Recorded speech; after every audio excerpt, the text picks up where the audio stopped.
Hello everyone, it's Dr. Paul Rose back again with the next section of what does a research project look like. We've now moved right to the end, or nearly to the end, of my egg timer diagram. We're going to take our results, we're going to evaluate them, and we're going to apply them to the wider world. So this presentation covers the discussion and what to include in it. Remember that the discussion is an independent piece of work. Your supervisor generally has very little input into your discussion. This should be your time to shine. Your analysis of your results, your evaluation of their meaning, and your synthesis of novelty, your synthesis of the literature that allows you to explain what you have found and why you have those results. So the discussion should summarize what you have found from your analysis. Start that early on to explain to the reader the outputs from your statistical testing and the key results that you have found. Even if your results are non-significant, that is still important. Never play down non-significant results. They can be just as important as significant findings. Contextualize your results alongside of the published literature.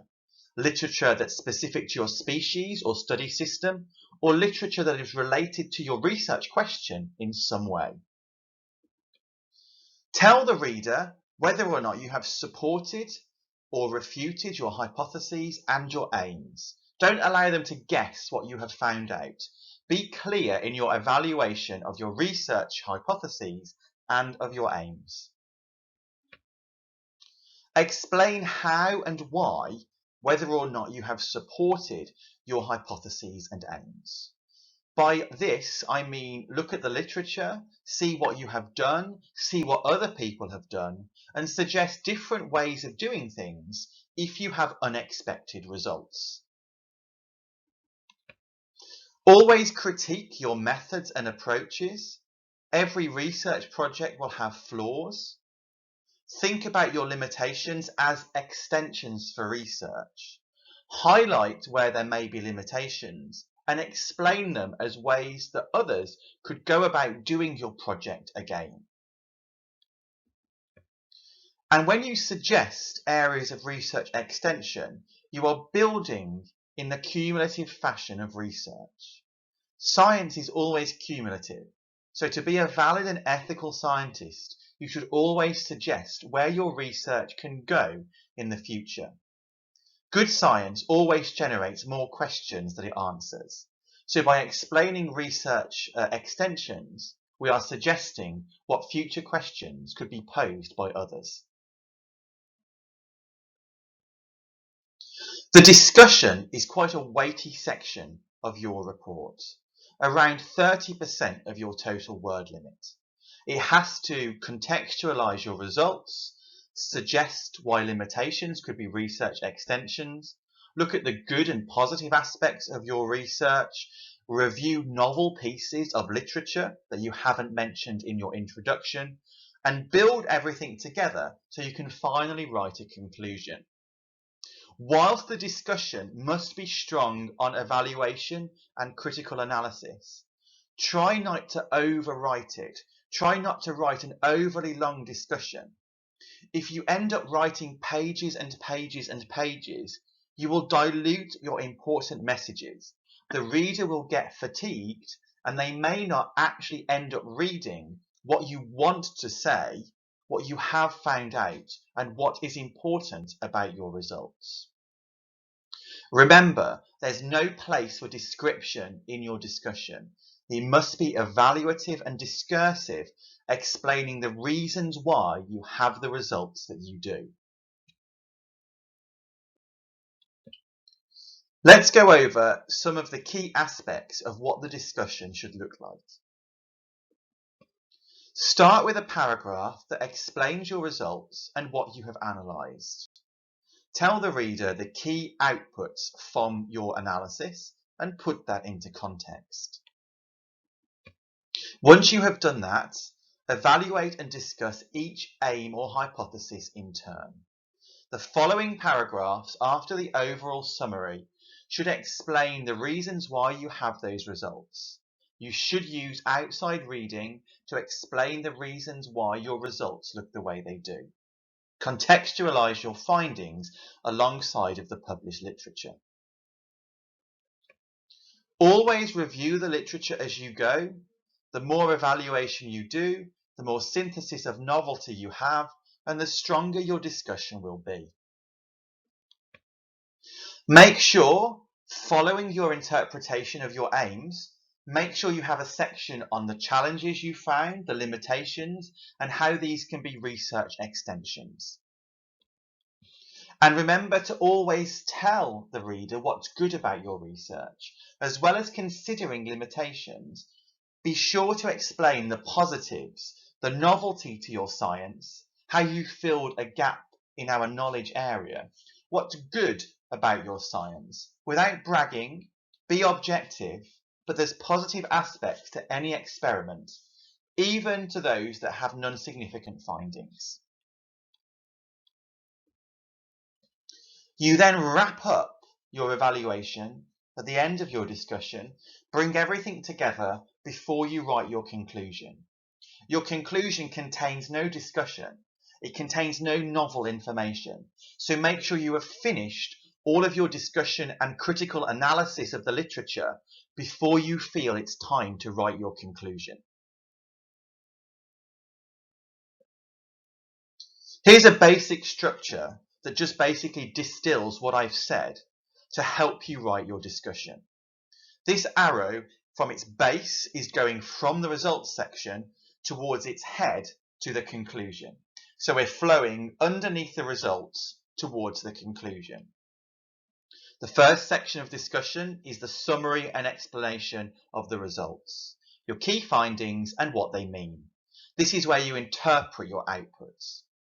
The bulk, the main body of the discussion is the critical analysis of each aim, what you have found out and why, contextualized alongside of the published literature. Think about extraneous variables, think about things beyond your control, think about things you were unable to measure. That then flows into the final section of your discussion, your positive attributes, your limitations, your future directions, the things that can iron out flaws, present new challenges, and give others a chance to answer that research question again by extending it with novel methods.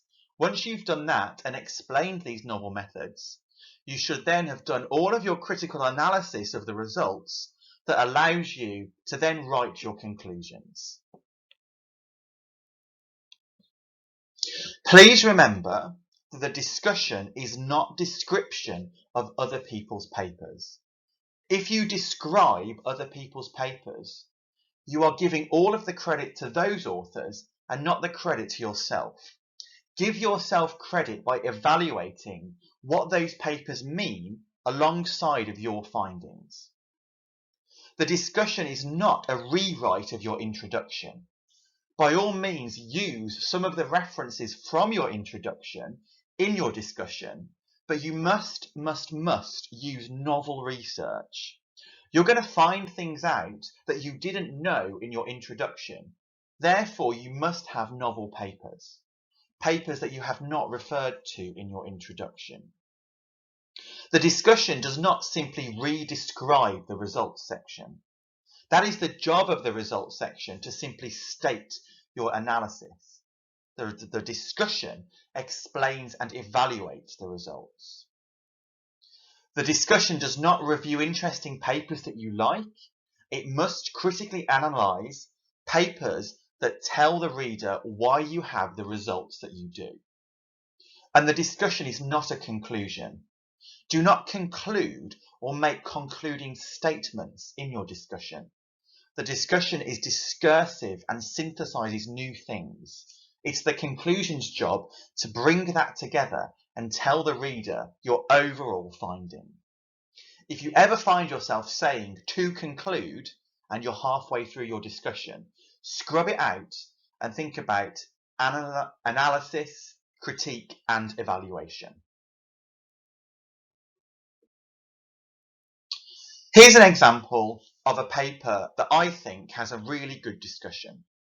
Carotenoid-based ornamentation and status signalling in the house finch.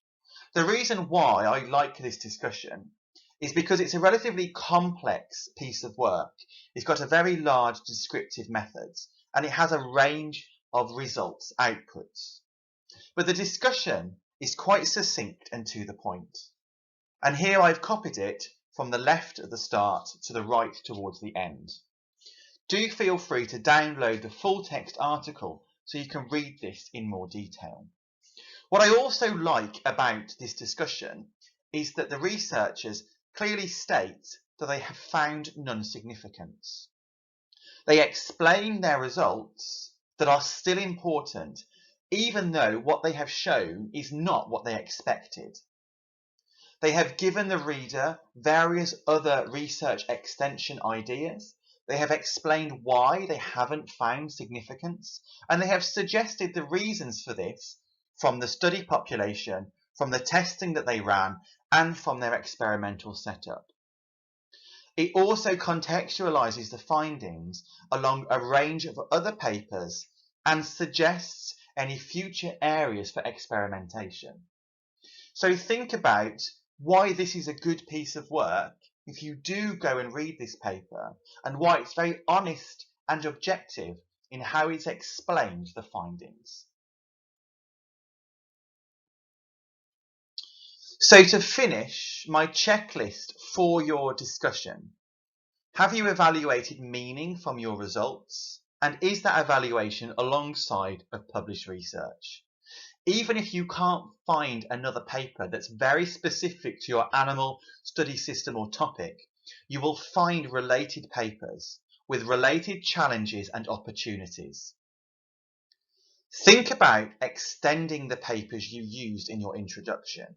You must use novel papers in your discussion.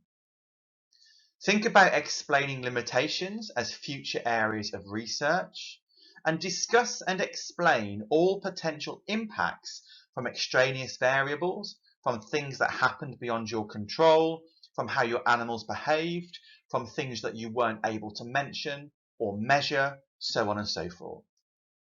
Have you fully evaluated the impacts and influences outside of your control on the quality and validity of your experimental design and the data that you ended up with? What challenges did other authors face that you found in the literature? Remember, non-significance isn't bad. Be honest and objective in how you explain and evaluate and critique what you've done. Follow this checklist, fully evaluate your work, and then you will be on very strong grounds to write a valid and useful conclusion. Thank you very much.